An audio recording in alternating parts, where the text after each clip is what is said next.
Hello friends, ഇനി വരുന്ന എല്ലാ പരീക്ഷകൾക്കും വേണ്ടിയുള്ള കറണ്ട് അഫയേഴ്സിന്റെ ഒരു മോക്ക് ടെസ്റ്റ് ആണ് നമ്മൾ ഇന്നത്തെ ക്ലാസ്സിലൂടെ അവതരിപ്പിക്കാൻ പോകുന്നത്. അപ്പോൾ ഈ ഒരു നമ്മുടെ വീഡിയോ ആദ്യമായിട്ട് കാണുന്ന കൂട്ടുകാരാണെങ്കിൽ ഒന്ന് സബ്സ്ക്രൈബ് ചെയ്യാൻ ആരും മറക്കരുത്. അതോടൊപ്പം തന്നെ കാണുന്ന എല്ലാ കൂട്ടുകാരും ഒന്ന് ഹൈപ്പ് ചെയ്യാനും മറക്കരുത്. അപ്പോൾ നമുക്ക് കറണ്ട് അഫയേഴ്സിന്റെ മോക്ക് ടെസ്റ്റ് ആയിട്ടുള്ള പരീക്ഷയ്ക്ക് ചോദിക്കാൻ സാധ്യതയുള്ള ഏറ്റവും പ്രധാനപ്പെട്ട കറണ്ട് അഫയർ ചോദ്യങ്ങൾ നോക്കിപ്പോകാം. ആദ്യത്തെ ചോദ്യം, ഭോജ്ശാല സമുച്ചയം സ്ഥിതി ചെയ്യുന്ന സംസ്ഥാനം ഏതാണെന്നാണ്. അപ്പൊ എന്താണ് ഭോജ്ശാല സമുച്ചയം സ്ഥിതി ചെയ്യുന്ന സംസ്ഥാനം ഏതാണ്? ആൻസർ ഓപ്ഷൻ ബി ആണ് കേട്ടോ, മധ്യപ്രദേശ് ആണ് കേട്ടോ, മധ്യപ്രദേശ്. അപ്പൊ പഠിച്ചു വെക്കണം, ഭോജ്ശാല സമുച്ചയം സ്ഥിതി ചെയ്യുന്നത് മധ്യപ്രദേശിലാണ്. ഇനി അടുത്ത ക്വസ്റ്റ്യൻ, ദീൻ ദയാൽ ഉപാധ്യായ പഞ്ചായത്ത് സുസ്ഥിര വികസന പുരസ്കാരത്തിൽ ദേശീയ തലത്തിൽ 1ാം സ്ഥാനം നേടിയ കേരളത്തിലെ ഗ്രാമപഞ്ചായത്ത് ഏതാണ്? എന്താണ് ക്വസ്റ്റ്യൻ? എന്താണ്? ദീൻ ദയാൽ ഉപാധ്യായ പഞ്ചായത്ത് സുസ്ഥിര വികസന പുരസ്കാരത്തിൽ ദേശീയ തലത്തിൽ 1ാം സ്ഥാനം നേടിയ കേരളത്തിലെ ഗ്രാമപഞ്ചായത്ത്. ആൻസർ ഓപ്ഷൻ ബി ആണ്, മേലുകാവ് ഗ്രാമപഞ്ചായത്താണ് കേട്ടോ. മേലുകാവ് ഗ്രാമപഞ്ചായത്താണ്, കോട്ടയം ജില്ലയിലാണ് മേലുകാവ് ഗ്രാമപഞ്ചായത്ത് വരുന്നത്. അപ്പൊ പഠിച്ചു വെക്കണം, ദീൻ ദയാൽ ഉപാധ്യായ പഞ്ചായത്ത് സുസ്ഥിര വികസന പുരസ്കാരത്തിൽ ദേശീയ തലത്തിൽ 1ാം സ്ഥാനം നേടിയ കേരളത്തിലെ ഗ്രാമപഞ്ചായത്താണ് മേലുകാവ് ഗ്രാമപഞ്ചായത്ത്. പരീക്ഷയ്ക്ക് ചോദിക്കും, ഒരു മാർക്ക് ഉറപ്പാണ്. അടുത്ത ചോദ്യം, കുടുംബത്തിലെ 3ാമത്തെ കുട്ടിക്ക് സാമ്പത്തിക സഹായം പ്രഖ്യാപിച്ച ഇന്ത്യൻ സംസ്ഥാനം. എന്താണ് ക്വസ്റ്റ്യൻ? എന്താണ്? കുടുംബത്തിലെ 3ാമത്തെ കുട്ടിക്ക്, അതായത് 3ാമത് ജനിക്കുന്ന കുട്ടിക്ക് സാമ്പത്തിക സഹായം പ്രഖ്യാപിച്ച ഇന്ത്യൻ സംസ്ഥാനം ഏതാണ്? ആന്ധ്രാപ്രദേശ് ആണ് കേട്ടോ. അവര് ജനസംഖ്യ കുറഞ്ഞു വരുവാണ്, അതുകൊണ്ടാണ് ജനസംഖ്യ കൂട്ടാൻ വേണ്ടിയാണ് അവർ ഈ ഒരു സ്കീം അവിടെ നടപ്പിലാക്കുന്നത് കേട്ടോ. അപ്പൊ പഠിച്ചു വെക്കണം, കുടുംബത്തിലെ 3ാമത്തെ കുട്ടിക്ക് സാമ്പത്തിക സഹായം പ്രഖ്യാപിച്ച ഇന്ത്യൻ സംസ്ഥാനം ആന്ധ്രാപ്രദേശ് ആണ്. 4ാമത്തെ ചോദ്യം, പഞ്ചായത്ത് അഡ്വാൻസ്മെന്റ് ഇൻഡെക്സ് വികസിപ്പിച്ച സ്ഥാപനം ഏതാണ്? പഞ്ചായത്ത് അഡ്വാൻസ്മെന്റ് ഇൻഡെക്സ് വികസിപ്പിച്ച സ്ഥാപനം എന്ന് പറഞ്ഞാൽ അത് കേന്ദ്ര സർക്കാർ തന്നെയാണ് വികസിപ്പിച്ചത് കേട്ടോ. അപ്പൊ പഞ്ചായത്ത് അഡ്വാൻസ്മെന്റ് ഇൻഡെക്സ് വികസിപ്പിച്ചത് കേന്ദ്ര സർക്കാർ തന്നെയാണ്. 2026 ഇംഗ്ലീഷ് FA കപ്പ് ജേതാക്കൾ. 2026 ഇംഗ്ലീഷ് FA കപ്പ് എന്ന് പറഞ്ഞാൽ ഫുട്ബോൾ കപ്പാണ്. ഇംഗ്ലീഷ് FA കപ്പ് ജേതാക്കൾ ആരാണ്? ആൻസർ ഓപ്ഷൻ സി ആണ്, മാഞ്ചസ്റ്റർ സിറ്റി എന്ന് പറഞ്ഞ ക്ലബ്ബാണ് കേട്ടോ, മാഞ്ചസ്റ്റർ സിറ്റി. ഇന്ത്യയിലെ ആദ്യ മനുഷ്യ ആന സംഘർഷ പഠന കേന്ദ്രം എവിടെയാണ്? അപ്പൊ പഠിച്ചു വെക്കണം, ഇന്ത്യയിലെ ആദ്യ മനുഷ്യ ആന സംഘർഷ പഠന ഗവേഷണ കേന്ദ്രം എവിടെയാണ് സ്ഥിതി ചെയ്യുന്നത്? പലാമുവിലാണ് കേട്ടോ. പലാമു ടൈഗർ റിസർവ് ആണ്, പലാമു ടൈഗർ റിസർവ്. ഈ പലാമു ടൈഗർ റിസർവ് എവിടെയാണെന്ന് നിങ്ങൾക്ക് അറിയാമെങ്കിൽ ഒന്ന് കമന്റ് ബോക്സിൽ രേഖപ്പെടുത്തണം കേട്ടോ. പലാമു ടൈഗർ റിസർവ് എവിടെയാണെന്ന് അറിയാമെങ്കിൽ ഒന്ന് കമന്റ് ബോക്സിൽ രേഖപ്പെടുത്തണം. പഠിച്ചു വെക്കണം, ഇന്ത്യയിലെ ആദ്യ മനുഷ്യ ആന സംഘർഷ പഠന ഗവേഷണ കേന്ദ്രം പലാമു ടൈഗർ റിസർവ്.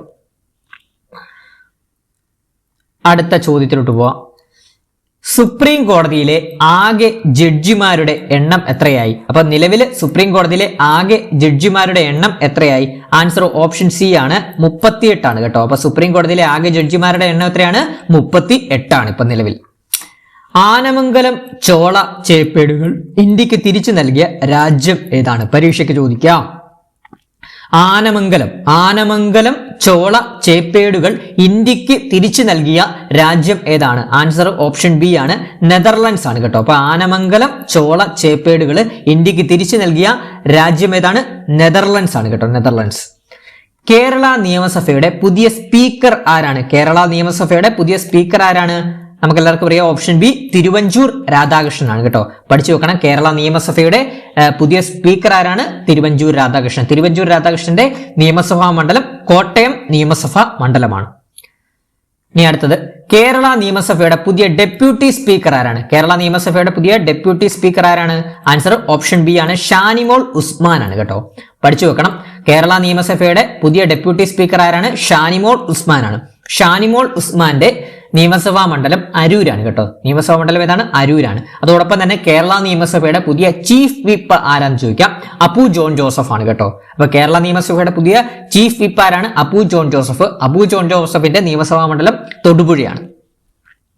അടുത്ത ചോദ്യം, ഐക്യരാഷ്ട്രസഭയുടെ സീറോ വേസ്റ്റ് ഫോം ഫോമിൽ ഇന്ത്യയെ പ്രതിനിധീകരിച്ച ഏക നഗരം ഏതാണ്? പഠിച്ചു വെക്കണം. ഐക്യരാഷ്ട്രസഭയുടെ സീറോ വേസ്റ്റ് ഫോമിൽ ഇന്ത്യയെ പ്രതിനിധീകരിച്ച ഏക നഗരം ഏതാണ്? നമ്മുടെ വർക്കലയാണ് കേട്ടോ. ഓപ്ഷൻ സി വർക്കലയാണ്. ഇത് പരീക്ഷയ്ക്ക് ഉറപ്പായിട്ട് ചോദിക്കുന്ന ഒരു ചോദ്യമായിരിക്കും. പഠിച്ചു വെക്കണം. ഐക്യരാഷ്ട്രസഭയുടെ സീറോ വേസ്റ്റ് ഫോമിൽ ഇന്ത്യയെ പ്രതിനിധീകരിച്ച ഏക നഗരം ഏതാണ്? വർക്കലയാണ് കേട്ടോ. വർക്കല മറക്കരുതേ. വർക്കല 1 മാർക്ക് പ്രതീക്ഷിക്കാം ഇനി വരുന്ന പരീക്ഷകളിൽ. അടുത്ത ചോദ്യം, ഇന്ത്യയിലെ ആദ്യ കടലിനടിയിലൂടെയുള്ള റെയിൽ തുരങ്കം ഏത് പദ്ധതിയുടെ ഭാഗമാണ്? ഇന്ത്യയിലെ ആദ്യ കടലിനടിയിലൂടെയുള്ള റെയിൽ തുരങ്കം ഏത് പദ്ധതിയുടെ ഭാഗമാണെന്ന് വെച്ച് കഴിഞ്ഞാൽ ആൻസർ ഓപ്ഷൻ ബി ആണ്. മുംബൈ അഹമ്മദാബാദ് ബുള്ളറ്റ് ട്രെയിനിന്റെ ഭാഗമാണ്. പഠിച്ചു വെക്കണം. ഇന്ത്യയിലെ ആദ്യ കടലിനടിയിലൂടെയുള്ള റെയിൽ തുരങ്കം ഏതു പദ്ധതിയുടെ ഭാഗമാണ്? മുംബൈ അഹമ്മദാബാദ് ബുള്ളറ്റ് ട്രെയിൻ ആണ്. അടുത്ത ചോദ്യം നോക്കാം. Grand cross of the royal Norwegian order of merit ലഭിച്ചത് ആർക്കാണ്? അപ്പൊ grand cross of the royal Norwegian order of merit എന്ന് പറഞ്ഞാൽ നോർവേയിലെ ഏറ്റവും ഉയർന്ന സിവിലിയൻ ബഹുമതിയാണ്. അത് ലഭിച്ചത് ആർക്കാണ്? അടുത്തിടെ നമ്മുടെ പ്രധാനമന്ത്രി നരേന്ദ്രമോദിക്കാണ് ലഭിച്ചത് കേട്ടോ. നരേന്ദ്രമോദി. ഇന്ത്യൻ റെയിൽവേയുടെ പുതിയ ലോഗോയിലെ നക്ഷത്രങ്ങളുടെ എണ്ണം എത്രയാണ്? ഇന്ത്യൻ റെയിൽവേയിലെ പുതിയ ലോഗോയിൽ കേട്ടോ. പഠിച്ചു നോക്കണം. ഇന്ത്യൻ റെയിൽവേയുടെ പുതിയ ലോഗോയിലെ നക്ഷത്രങ്ങളുടെ എണ്ണം എത്രയാണ്? ആൻസർ ഓപ്ഷൻ സി ആണ്. 18 നക്ഷത്രങ്ങളാണ് ഉള്ളത് കേട്ടോ.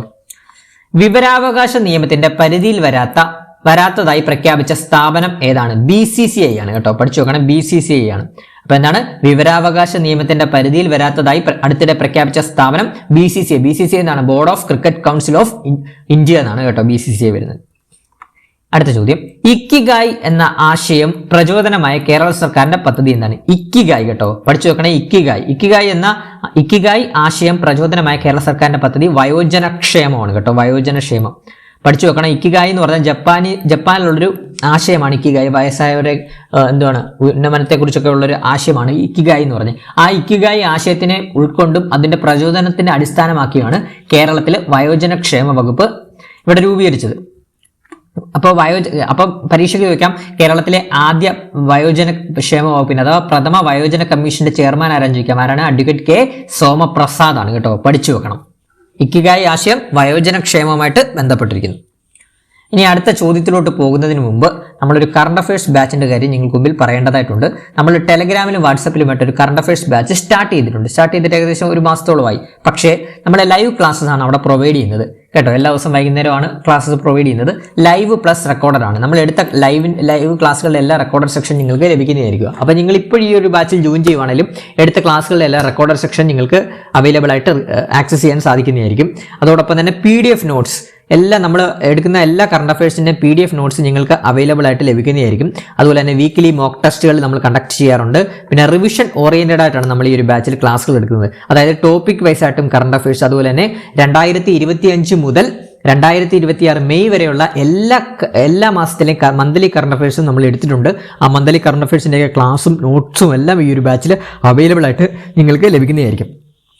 ഇതിൻ്റെ ഒരു കോഴ്സ് ഫീ എന്ന് പറഞ്ഞാൽ വെറും 200 രൂപ മാത്രമേ കോഴ്സ് ഫീ ആയിട്ട് വരുന്നുള്ളൂ. അപ്പോൾ കോഴ്സ് ഫീ വെറും 200 രൂപ മാത്രമേ വരുന്നുള്ളൂ. അതോടൊപ്പം തന്നെ ഈ ഒരു ബാച്ചിന്റെ ഡ്യൂറേഷൻ എന്ന് പറഞ്ഞു കഴിഞ്ഞാൽ നമ്മുടെ VFA വില്ലേജ് ഫീൽഡ് അസിസ്റ്റന്റ് പരീക്ഷ വരെയായിരിക്കും ഇത് ഈ ഒരു ബാച്ചിന്റെ ഡ്യൂറേഷൻ വരുന്നത്.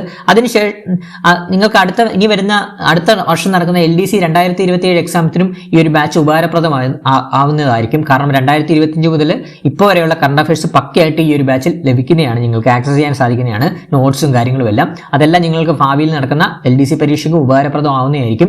അപ്പം ഈ ഒരു ബാച്ചിൽ ജോയിൻ ചെയ്യാൻ താല്പര്യമുള്ള കൂട്ടുകാരുണ്ടെങ്കിൽ 81 299 339 81 299 339 എന്ന് പറഞ്ഞ നമ്പറിലോട്ടൊന്ന് വാട്സപ്പ് ചെയ്താൽ മതി കേട്ടോ. വാട്സപ്പ് ചെയ്താൽ മതി. ഞാൻ അഡ്മിഷൻ പ്രൊസീജിയർ പറഞ്ഞുതരാം. അപ്പം ബാച്ചിൽ ജോയിൻ ചെയ്യാത്ത കൂട്ടുകാരുണ്ടെങ്കിൽ എത്രയും പെട്ടെന്ന് തന്നെ ജോയിൻ ചെയ്യുക. നിങ്ങൾക്ക് ഞാൻ മാർക്ക് ഉറപ്പ് നൽകുന്നു. കറണ്ട് അഫയേഴ്സ് പാർട്ടിൽ നിന്ന് 10ഉം 20ഉം മാർക്കുകളുമാണ് ഇനി വരുന്ന പരീക്ഷകളിൽ കറണ്ട് അഫയേഴ്സ് വരുന്നത്. അപ്പം നമുക്ക് ഇന്ററാക്ട് ചെയ്ത് തന്നെ പഠിച്ചു പോകാം. അപ്പോൾ അതുകൊണ്ട് തന്നെ ഇന്ററാക്ട് ചെയ്ത് പഠിക്കുമ്പോൾ നമുക്ക് പെട്ടെന്ന് തന്നെ ക്യാച്ച് ചെയ്ത് പഠിച്ചങ്ങ് പോകാൻ സാധിക്കുന്നതായിരിക്കും. അപ്പോൾ ജോയിൻ ചെയ്യാത്ത കൂട്ടുകാരുണ്ടെങ്കിൽ എത്രയും പെട്ടെന്ന് തന്നെ ജോയിൻ ചെയ്യുക. അടുത്ത ചോദ്യത്തിലോട്ട് പോകാം. ഇന്ത്യയിൽ ആദ്യമായി സാറ്റലൈറ്റ് ടാഗ് ചെയ്ത ഗംഗ സോഫ്റ്റ് ഷെൽ ആമയെ തുറന്നുവിട്ട ദേശീയോദ്യാനം ഏതാണ്? ക്വസ്റ്റ്യൻ എന്നുള്ള ഞാൻ വായിക്കാം.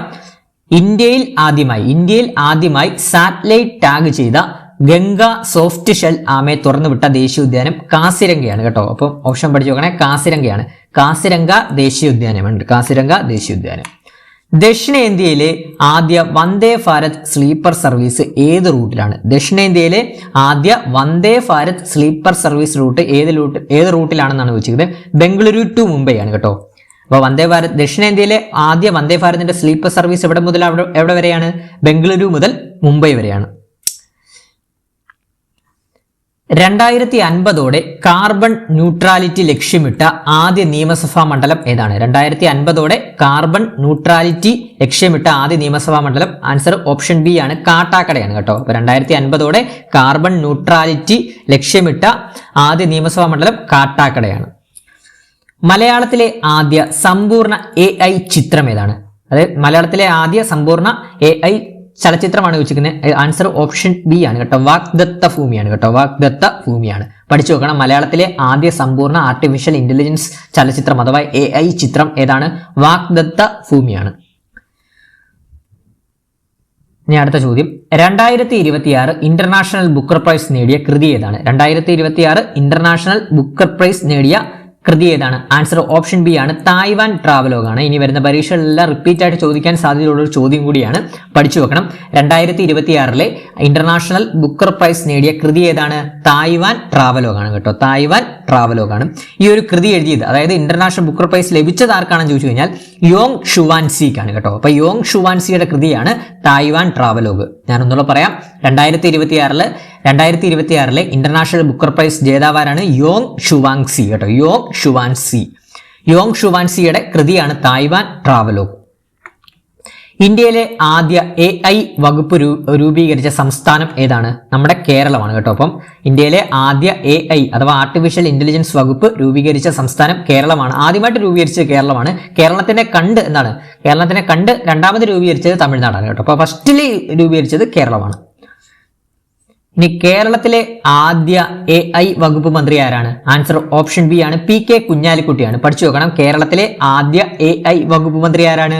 PK കുഞ്ഞാലിക്കുട്ടിയാണ്. അപ്പൊ PK കുഞ്ഞാലിക്കുട്ടിക്ക് AI വകുപ്പ് മാത്രമാണോ? അല്ല, വ്യവസായ വകുപ്പ് മന്ത്രി കൂടിയാണ് കേട്ടോ. അത് വ്യവസായം IT. അപ്പൊ പഠിച്ചു നോക്കണം. നിലവിലെ കേരളത്തിലെ വ്യവസായ വകുപ്പ്, IT വകുപ്പ്, AI വകുപ്പ് മന്ത്രി കൂടിയാണ് നമ്മുടെ PK കുഞ്ഞാലിക്കുട്ടി. PK കുഞ്ഞാലിക്കുട്ടിയുടെ നിയമസഭാ മണ്ഡലം മലപ്പുറമാണ് കേട്ടോ. അടുത്ത ചോദ്യം, ISL ഫുട്ബോളിൽ കന്നി കിരീടം നേടിയ ടീം ഏതാണ്? ഈസ്റ്റ് ബംഗാൾ ആണ് കേട്ടോ. അപ്പൊ അടുത്തിടെ, അതായത് 2025-26 സീസണിലെ ISL ഫുട്ബോൾ കിരീടത്തിൽ കന്നി കിരീടം നേടിയ ടീമാണ് ഈസ്റ്റ് ബംഗാൾ. അടുത്തത്, ചന്ദ്രയാൻ 3ന് ഗോഡാർഡ് അസ്ട്രോണറ്റ് അവാർഡ് നൽകിയ സ്ഥാപനം ഏതാണ്? അപ്പൊ ചന്ദ്രയാൻ 3 അഥവാ ചന്ദ്രയാൻ 3ക്ക് ഗോഡാർഡ് അസ്ട്രോനോട്ടിക്സ് അവാർഡ് നൽകിയ സ്ഥാപനം ഏതാണെന്നാണ് ചോദിച്ചിരിക്കുന്നത്. ആൻസർ ഓപ്ഷൻ സി, AIAA ആണ് കേട്ടോ. ഇത് പരീക്ഷയ്ക്ക് ചോദിക്കാം. AIAA ആണ്. അതായത് American institute of aeronautics and astronautics ആണ് കേട്ടോ. അപ്പൊ പഠിച്ചു വെക്കണം. ചന്ദ്രയാൻ 3ന് ഗോഡാർഡ് ആസ്ട്രോനോട്ടിക്സ് അവാർഡ് നൽകിയ സ്ഥാപനം ഏതാണ്? American institute of aeronautics and astronautics ആണ് കേട്ടോ. അതാണ് AIAA വരുന്നത് കേട്ടോ. ക്ലിയർ ആണ്. അടുത്ത ചോദ്യം, കേരള പോലീസിന്റെ കിഡ് ഗ്ലോവ് പ്രോജക്റ്റ് ലക്ഷ്യമിടുന്നത് എന്താണ്? കേരള പോലീസിന്റെ കിഡ് ഗ്ലോവ് പ്രോജക്റ്റ് ലക്ഷ്യമിടുന്നത് സൈബർ സുരക്ഷാ ബോധവൽക്കരണമാണ് കേട്ടോ. ഓപ്ഷൻ ബി ആണ് ആൻസർ. കേരള പോലീസിന്റെ കിഡ് ഗ്ലോവ് പ്രോജക്റ്റ് ലക്ഷ്യമിടുന്നത് എന്തിനെയാണ്? സൈബർ സുരക്ഷാ ബോധവൽക്കരണമാണ്.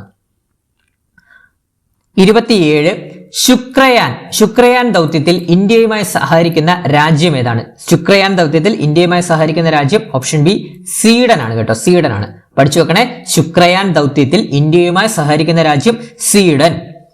സ്ത്രീ സംരംഭങ്ങൾക്കായി കുടുംബശ്രീ ആരംഭിച്ച ക്യാമ്പയിൻ. സ്ത്രീ സംരംഭങ്ങൾക്കായി കുടുംബശ്രീ ആരംഭിച്ച ക്യാമ്പയിൻ ഏതാണ്?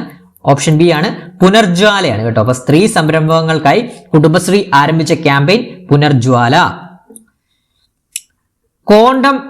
ക്വാണ്ടം കമ്പ്യൂട്ടിംഗ് സൈബർ ഭീഷണികളിൽ നേരിടാൻ RBI രൂപീകരിച്ച കമ്മിറ്റി ഏതാണ്? അപ്പൊ എന്താണ് ക്വാണ്ടം കമ്പ്യൂട്ടിംഗ് സൈബർ ഭീഷണികൾ നേരിടാൻ RBI, reserve bank of India രൂപീകരിച്ച കമ്മിറ്റി ഏതാണെന്നാണ് ചോദിക്കുന്നത്. ആൻസർ QSAFE ആണ് കേട്ടോ. ഓപ്ഷൻ ബി ആണ്, QSAFE ആണ് ആൻസർ ആയിട്ട് വരുന്നത്. ഇന്ത്യയിൽ സ്കൂൾ വിദ്യാർത്ഥിനികൾക്ക് പ്രതിമാസം 3 ദിവസം ആർത്തവ അവധി പ്രഖ്യാപിച്ച ആദ്യ സംസ്ഥാനം നമ്മുടെ കേരളമാണ്. ഇത് നടപ്പിലാക്കിയെന്ന് എനിക്ക് സംശയമുണ്ട്. നടപ്പിലാക്കിയിട്ടില്ലെന്നാണ് എൻ്റെ ഒരു വിശ്വാസം. പ്രഖ്യാപിച്ച സംസ്ഥാനമാണ്. അപ്പോൾ അതായത് ഇന്ത്യയിൽ സ്കൂൾ വിദ്യാർത്ഥിനികൾക്ക് പ്രതിമാസം 3 ദിവസം ആർത്തവ അവധി പ്രഖ്യാപിച്ച ആദ്യ സംസ്ഥാനം നമ്മുടെ കേരളമാണ്. 2026 വൈറ്റ്ലി അവാർഡ് നേടിയ ഇന്ത്യൻ പരിസ്ഥിതി പ്രവർത്തകരിൽ ഉൾപ്പെടുന്നവർ ആരെല്ലാമാണ്? ആൻസർ ഓപ്ഷൻ ബി ആണ് കേട്ടോ. പർവീൻ ഷെയ്ഖും ബർഗ സുബയ്യയുമാണ് കേട്ടോ. അപ്പോൾ 2026 വൈറ്റ്ലി അവാർഡ് നേടിയ ഇന്ത്യൻ പരിസ്ഥിതി പ്രവർത്തകരിൽ ഉൾപ്പെടുന്നവർ ആരൊക്കെയാണ്? പർവീൻ ഷെയ്ഖും ബർഗ സുബയ്യയുമാണ് കേട്ടോ. ഇന്ത്യയിലെ ആദ്യ പൂർണ്ണമായും കടലാസ് രഹിത സംസ്ഥാന ജുഡീഷ്യറി ഏതാണ്? ഇന്ത്യയിലെ ആദ്യത്തേതും പൂർണ്ണമായും കടലാസ് രഹിത ജുഡീഷ്യറി ഏത് സംസ്ഥാനത്തിലെയാണ്? ആൻസർ ഓപ്ഷൻ ബി ആണ്, സിക്കിമിലെയാണ് കേട്ടോ. സിക്കിം. അപ്പൊ ഇന്ത്യയിലെ ആദ്യ പൂർണ്ണമായും കടലാസ് രഹിത സംസ്ഥാന ജുഡീഷ്യറി സിക്കിമിലെയാണ്. ഇനി പ്രസാർ ഭാരതിയുടെ ചെയർമാനായി നിയമിതനായത് ആരാണ്? പ്രസൂൺ ജോഷിയാണ് കേട്ടോ. ഇദ്ദേഹം തന്നെയായിരുന്നു നേരത്തെ ചെയർമാന്, കാലാവധി നീട്ടിക്കൊടുത്തതാണ് കേട്ടോ. അപ്പൊ പഠിച്ചു വെക്കണം. പ്രസാർ ഭാരതിയുടെ ചെയർമാനായി അടുത്തിടെ വീണ്ടും നിയമിതനായത് പ്രസൂൺ ജോഷിയാണ്. ഇന്ത്യയിലെ ഗിഗ് തൊഴിലാളികൾക്കായി ആദ്യ ഡിജിറ്റൽ പരാതി പരിഹാര സംവിധാനം ആരംഭിച്ച സംസ്ഥാനം കർണാടകയാണ് കേട്ടോ. അപ്പൊ പഠിച്ചു വെക്കണം. ഓപ്ഷൻ സി കർണാടകയാണ്. നമ്മുടെ കേരളമൊക്കെ ഓപ്ഷൻ കാണും, കൊടുക്കരുത്. കർണാടകയാണ്. പഠിച്ചു വെക്കണം. ഇന്ത്യയിലെ ഗിഗ് തൊഴിലാളികൾ കേട്ടോ. അപ്പം ഡെലിവറിക്ക് കിടക്കുന്ന ആൾക്കാരാണ്. അപ്പൊ ഇന്ത്യയിലെ ഗിഗ് തൊഴിലാളികൾക്കായി ആദ്യ ഡിജിറ്റൽ പരാതി പരിഹാര സംവിധാനം ആരംഭിച്ച സംസ്ഥാനം കർണാടക. ഇന്ത്യയുടെ ആദ്യ ഗ്രീൻ മെഥനോൾ പ്ലാന്റ് നിലവിൽ വരുന്ന തുറമുഖം ഓപ്ഷൻ ബി ആണ് ആൻസർ, ദീൻ ദയാൽ പോർട്ടാണ് കേട്ടോ. അപ്പൊ ഇന്ത്യയുടെ ആദ്യ ഗ്രീൻ മെഥനോൾ പ്ലാന്റ് നിലവിൽ വരുന്ന തുറമുഖം ഏതാണ്? ദീൻ ദയാൽ തുറമുഖം അഥവാ പോർട്ടാണ്. അവകാശികളില്ലാത്ത ബാങ്ക് നിക്ഷേപങ്ങൾ കണ്ടെത്താൻ RBI ആരംഭിച്ച പോർട്ടൽ ഏതാണ്? അപ്പൊ എന്താണ് ക്വസ്റ്റ്യൻ? ഞാൻ ഒന്നുകൂടെ വായിക്കാം. അവകാശികളില്ലാത്ത ബാങ്ക് നിക്ഷേപങ്ങൾ കണ്ടെത്താൻ RBI അഥവാ റിസർവ് ബാങ്ക് ഓഫ് ഇന്ത്യ ആരംഭിച്ച പോർട്ടൽ ഏതാണ്? ആൻസർ ഓപ്ഷൻ ബി ആണ്, ഉദ്ഗം പോർട്ടലാണ് കേട്ടോ. ഉദ്ഗം പോർട്ടൽ പഠിച്ചു നോക്കണേ. ഉദ്ഗം പോർട്ടൽ എന്ന് പറയട്ടെ. അപ്പൊ പഠിച്ചു നോക്കണം. അവകാശികളില്ലാത്ത ബാങ്ക് നിക്ഷേപങ്ങൾ കണ്ടെത്താൻ RBI ആരംഭിച്ച പോർട്ടലാണ് ഉദ്ഗം പോർട്ടൽ. സ്കൂൾ കുട്ടികളിലെ വൈകല്യങ്ങൾ നേരത്തെ കണ്ടെത്താൻ NCERT പുറത്തിറക്കിയ ഡിജിറ്റൽ പ്ലാറ്റ്ഫോം. സ്കൂൾ കുട്ടികളിലെ വൈകല്യങ്ങൾ നേരത്തെ കണ്ടെത്താൻ NCERT പുറത്തിറക്കിയ ഡിജിറ്റൽ പ്ലാറ്റ്ഫോമാണ് പ്രശസ്ത് 2.0 കേട്ടോ. പ്രശസ്ത് 2.0. ഗർഭിണികളുടെയും നവജാത ശിശുക്കളുടെയും ആരോഗ്യ വിവരങ്ങൾ ഡിജിറ്റലായി സൂക്ഷിക്കാൻ കേന്ദ്ര സർക്കാർ പുറത്തിറക്കിയ പ്ലാറ്റ്ഫോമാണ് ആൻസർ ഓപ്ഷൻ ബി ആണ്, ജനനിയാണ് കേട്ടോ. ജനനി പഠിച്ചു വെക്കണേ. ജനനിയാണ് ആൻസർ. അപ്പൊ ഗർഭിണികളുടെയും നവജാത ശിശുക്കളുടെയും ആരോഗ്യ വിവരങ്ങൾ ഡിജിറ്റലായി സൂക്ഷിക്കാൻ കേന്ദ്ര സർക്കാർ പുറത്തിറക്കിയ പ്ലാറ്റ്ഫോമാണ് ജനനി. തപാൽ ഉരുപ്പടികൾ അയക്കാൻ ഡിജിറ്റൽ വിലാസ സംവിധാനം അവതരിപ്പിച്ച പദ്ധതിയുടെ പേരെന്താണ്? ആൻസർ ഓപ്ഷൻ ബി ആണ്, ധ്രുവയാണ് കേട്ടോ. അപ്പൊ തപാൽ ഉരുപ്പടികൾ അയക്കാൻ ഡിജിറ്റൽ വിലാസം സംവിധാനം അവതരിപ്പിച്ച പദ്ധതിയുടെ പേര് ധ്രുവ. 2026 ONV സാഹിത്യ പുരസ്കാരം നേടിയതാരാണ്? M മുകുന്ദനാണ് കേട്ടോ. പഠിച്ചു നോക്കണം. പരീക്ഷയ്ക്ക് ഇനി ചോദിക്കാം. വളരെ ഇമ്പോർട്ടന്റ് ആണ്. സ്ഥിരമായിട്ട് ONV പുരസ്കാരങ്ങൾ പരീക്ഷയ്ക്ക് ചോദിക്കാറുള്ളതാണ്. 2026 ONV സാഹിത്യ പുരസ്കാര ജേതാവ് M Mukundan. 2026 Commonwealth table tennis ചാമ്പ്യൻഷിപ്പിന് ആതിഥേയത്വം വഹിക്കുന്ന നഗരം. 2026 കോമൺവെൽത്ത് ടേബിൾ ടെന്നീസ് ചാമ്പ്യൻഷിപ്പിന് ആതിഥേയത്വം വഹിക്കുന്ന നഗരം ഏതാണ്? ആൻസർ ഓപ്ഷൻ സി ആണ്, ന്യൂഡൽഹിയാണ് കേട്ടോ. അപ്പൊ 2026 കോമൺവെൽത്ത് ടേബിൾ ടെന്നീസ് ചാമ്പ്യൻഷിപ്പിന് ആതിഥേയത്വം വഹിക്കുന്ന നഗരം ന്യൂഡൽഹി. 2026 ലോക ക്ലാസിക് വിഭാഗത്തിൽ പ്രദർശിപ്പിക്കാൻ തിരഞ്ഞെടുക്കപ്പെട്ട ഏക ഇന്ത്യൻ സിനിമ. ക്വസ്റ്റ്യൻ ഒന്നുകൂടെ വായിക്കാം. 2026 ലോക ക്ലാസിക് വിഭാഗത്തിൽ പ്രദർശിപ്പിക്കാൻ തിരഞ്ഞെടുക്കപ്പെട്ട ഏക ഇന്ത്യൻ സിനിമ ഏതാണ്? ആൻസർ അമ്മ അറിയാൻ എന്ന് പറഞ്ഞ സിനിമയാണ് കേട്ടോ. അമ്മ അറിയാൻ എന്ന് പറഞ്ഞ സിനിമയാണ്. കേരളത്തിന്റെ അത്യാധുനിക ദുരന്ത മുന്നറിയിപ്പ് സംവിധാനമായ കവചം മാതൃകയാക്കാൻ തീരുമാനിച്ച സംസ്ഥാനം കേട്ടോ. അപ്പൊ കേരളത്തിന്റെ അത്യാധുനിക ദുരന്ത മുന്നറിയിപ്പ് സംവിധാനമായിട്ടുള്ള കവചം മാതൃകയാക്കാൻ തീരുമാനിച്ച സംസ്ഥാനം ഏതാണ്? ഒഡീഷയാണ് കേട്ടോ. ഒഡീഷയാണ് കേട്ടോ. ആൻസർ ഒഡീഷ. NCRB അതായത് national crime records bureau report പ്രകാരം രാജ്യത്ത് ഏറ്റവും കൂടുതൽ വിദ്യാർത്ഥി ആത്മഹത്യകൾ റിപ്പോർട്ട് ചെയ്ത സംസ്ഥാനം. അപ്പൊ എന്താണ്? രാജ്യത്ത് ഏറ്റവും കൂടുതൽ വിദ്യാർത്ഥി ആത്മഹത്യകൾ റിപ്പോർട്ട് ചെയ്ത സംസ്ഥാനം ഏതാണ്? ആൻസർ ഏതാണ്? മഹാരാഷ്ട്രയാണ് കേട്ടോ. അപ്പൊ ഏറ്റവും കൂടുതൽ വിദ്യാർത്ഥി ആത്മഹത്യകൾ നടന്ന സംസ്ഥാനം, റിപ്പോർട്ട് ചെയ്ത സംസ്ഥാനം മഹാരാഷ്ട്ര. 2026 ലാലിഗ ഫുട്ബോൾ കിരീടം നേടിയ ടീം. 2026 ലാലിഗ ഫുട്ബോൾ കിരീടം നേടിയ ടീം ഏതാണ്? ബാഴ്സലോണയാണ് കേട്ടോ. ബാഴ്സലോണ. 2026 മെയ് മാസത്തിൽ മാതൃഭാഷയിൽ വിദ്യാഭ്യാസം മൗലികാവകാശത്തിന്റെ ഭാഗമായി വരുന്നതായി സുപ്രീം കോടതി നിരീക്ഷിച്ച ഭരണഘടനാ അനുച്ഛേദം ഏതാണെന്നാണ്. ക്വസ്റ്റ്യൻ ഒന്നുകൂടെ വായിക്കാം. 2026 മെയ് മാസത്തിൽ മാതൃഭാഷയിൽ വിദ്യാഭ്യാസം മൗലികാവകാശത്തിന്റെ ഭാഗമായി വരുന്നതായി സുപ്രീം കോടതി നിരീക്ഷിച്ച ഭരണഘടനാ അനുച്ഛേദം ഏതാണെന്നാണ് ചോദിച്ചിരിക്കുന്നത്. ആൻസർ അനുച്ഛേദം 19(1)(a) ആണ് കേട്ടോ. അപ്പം ആർട്ടിക്കിൾ 19(1)(a) ആണ് കേട്ടോ. ബ്രിക്സ് വിദേശകാര്യ മന്ത്രിമാരുടെ 2026 സമ്മേളനം നടന്നത് എവിടെയാണ്? ന്യൂഡൽഹിയിൽ വെച്ചാണ് കേട്ടോ, ന്യൂഡൽഹി. അപ്പൊ ബ്രിക്സ് വിദേശകാര്യ മന്ത്രിമാരുടെ 2026 സമ്മേളനം നടന്നത് എവിടെയാണ്? ന്യൂഡൽഹി. തുടർച്ചയായി 84 ദിവസം സൂര്യൻ അസ്തമിക്കാത്ത പ്രതിഭാസം കാണപ്പെടുന്ന അമേരിക്കൻ പ്രദേശം. അപ്പൊ എന്താണ്? തുടർച്ചയായി 84 ദിവസം സൂര്യൻ അസ്തമിക്കാത്ത പ്രതിഭാസം കാണപ്പെടുന്ന അമേരിക്കൻ പ്രദേശം ഏതാണ്? അലാസ്കയാണ് കേട്ടോ. പഠിച്ചു വെക്കണേ, അലാസ്ക. IPL ചരിത്രത്തിൽ ഏറ്റവും കൂടുതൽ മത്സരങ്ങൾ കളിച്ച താരമാരാണ്? വിരാട് കോഹ്ലിയാണ് കേട്ടോ. IPL ചരിത്രത്തിൽ ഏറ്റവും കൂടുതൽ മത്സരങ്ങൾ കളിച്ച താരം വിരാട് കോഹ്ലി. ഫോബ്സ് പട്ടിക പ്രകാരം ലോകത്തിലെ മികച്ച ബാങ്കുകളിൽ ഉൾപ്പെട്ട കേരളം ആസ്ഥാനമായ ബാങ്കുകളിൽ ഇന്ത്യൻ തലത്തിൽ 7ാം സ്ഥാനം നേടിയ ബാങ്ക് എന്ന് പറയാം.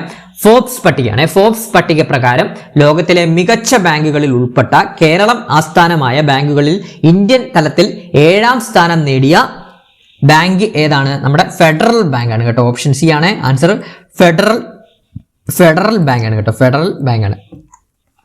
അപ്പൊ ഇന്നത്തെ ഒരു മോക്ക് ടെസ്റ്റിൽ നമ്മൾ 50 ക്വസ്റ്റ്യൻസ് ആണ് ഡിസ്കസ് ചെയ്തത്. പരീക്ഷയ്ക്ക് ചോദിക്കാൻ സാധ്യതയേറിയ 50 ചോദ്യങ്ങളാണ് നമ്മൾ ഇന്നത്തെ ക്ലാസ്സിലൂടെ പഠിച്ചത്. അപ്പൊ ഈ ഒരു വീഡിയോ നിങ്ങൾക്ക് ഇഷ്ടപ്പെട്ടെങ്കിൽ, ഈ ഒരു ക്ലാസ് ഇഷ്ടപ്പെട്ടെങ്കിൽ ലൈക്ക് ചെയ്യാൻ മറക്കരുത്. അതുപോലെ തന്നെ എല്ലാവരും ഒന്ന് ഹൈപ്പ് ചെയ്ത് തന്നെ സപ്പോർട്ട് ചെയ്യണം. പിന്നെ അഭിപ്രായങ്ങൾ എന്തായാലും നിങ്ങൾ കമന്റ് ബോക്സിൽ രേഖപ്പെടുത്തണം. ഇനിയും ഇതുപോലുള്ള ക്ലാസ്സുകൾ വേണമെന്നുണ്ടെങ്കിൽ കമന്റ് ബോക്സിൽ രേഖപ്പെടുത്തണം. നമ്മളിട്ട കഴിഞ്ഞ ക്ലാസ്സിന് എല്ലാവരും വേണമെന്ന് പറഞ്ഞുകൊണ്ടാണ് നമ്മൾ പെട്ടെന്ന് തന്നെ ഒരു ക്ലാസ്സുകൾ ഇട്ടത്. അപ്പം നിങ്ങളുടെ അഭിപ്രായങ്ങൾ എന്തായാലും കമന്റ് ബോക്സിൽ രേഖപ്പെടുത്തണം. അതോടൊപ്പം തന്നെ എല്ലാവരും ഒന്ന് സബ്സ്ക്രൈബ് ചെയ്യാനും എല്ലാവരും ഒന്ന് ഹൈപ്പ് ചെയ്യാനും മറക്കരുതേ. അപ്പം ബാക്കിയുള്ള കൂട്ടുകാർക്കൂടെ ഒന്ന് ഷെയർ ചെയ്യാൻ മറക്കരുത്. നമ്മളെ സപ്പോർട്ട് ചെയ്താൽ നമ്മൾ ഇതുപോലുള്ള വീഡിയോസ് ഇനിയും അപ്ലോഡ് ചെയ്യുന്നതായിരിക്കും. ഇതുപോലെ ഉള്ള വീഡിയോസ് നിങ്ങൾക്ക് ഉപകാരപ്രദമാകുന്ന വീഡിയോസ് അപ്ലോഡ് ചെയ്യുന്നതായിരിക്കും. അപ്പോൾ മാക്സിമം എല്ലാവരും നമ്മളെ സപ്പോർട്ട് ചെയ്യണം. നമ്മൾ പ്രതീക്ഷിക്കുന്ന അത്ര റീച്ച് ഒന്നും നമുക്ക് കിട്ടുന്നില്ല. നമ്മൾ എഫേർട്ടിനുള്ള റീച്ച് കിട്ടുന്നില്ല, അതായത് എഫേർട്ടിനുള്ള ഒരു റിസൾട്ട് കിട്ടുന്നില്ല. അപ്പോൾ എല്ലാവരും ഒന്ന് സഹായിച്ചു കഴിഞ്ഞാൽ നമുക്ക് ആ ഒരു എഫേർട്ടിനുള്ളൊരു ഇത് കിട്ടും, സപ്പോർട്ട് കിട്ടും. അപ്പോൾ എല്ലാവരും ഒന്ന് സപ്പോർട്ട് ചെയ്ത് കഴിഞ്ഞാൽ നമ്മുടെ വീഡിയോ ഒരു നല്ല രീതിയിൽ എത്താൻ സാധിക്കും. നല്ല രീതിയിൽ എത്താൻ സാധിക്കുകയാണെങ്കിൽ നമുക്ക് ഡെയിലി ക്ലാസ്സുകൾ നിങ്ങൾക്ക് ഇടാൻ സാധിക്കത്തുള്ളൂ.